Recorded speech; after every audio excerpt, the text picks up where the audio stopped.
17 medical కాలేజీలు మేము కట్టడం మొదలుపెట్టాం. మన రాష్ట్రానికి ఉన్న biggest problem is tertiary care.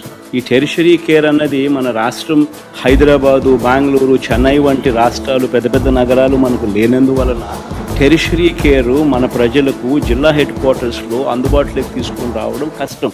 Plus Hyderabad, Bengaluru, Chennai వంటి నగరాలు మనకు లేనందువలన ప్రైవేట్ పెట్టుబడులు ఉత్సాహంగా వచ్చి పెట్టే పరిస్థితి కూడా కష్టం.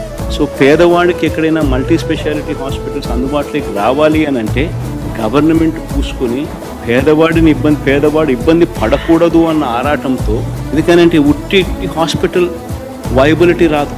హాస్పిటల్కు teaching, if it is made as a teaching hospital, medical కాలేజ్తో ఆ హాస్పిటల్ అనుసంధానం అయితే పీజీ సీట్స్ వస్తాయి, పోస్ట్ గ్రాడ్యుయేట్ చిల్డ్రన్ అందుబాటులోకి వస్తారు, డాక్టర్లు చదువుతూ ఉన్న వాళ్ళు అందుబాటులోకి వస్తారు, నర్సులు చదువుతూ ఉన్న వాళ్ళు అందుబాటులోకి వస్తారు, వాళ్ళందరూ అక్కడ ఇంటర్న్షిప్ చేస్తారు, హాస్పిటల్ ఖర్చులు తగ్గుతాయి, సూపర్ స్పెషాలిటీ హాస్పిటల్స్కి సంబంధించిన ప్రొఫెసర్లు అందుబాటులో ఉంటారు.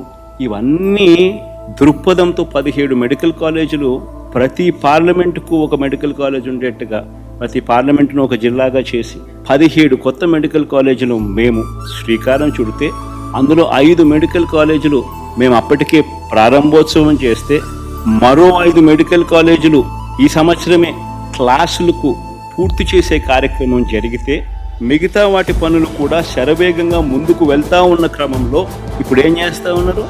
స్కాములు చేస్తూ ఆ మెడికల్ కాలేజీలు తమ వాళ్లకు అమ్మేయడానికి ప్రభుత్వం సిద్ధపడింది.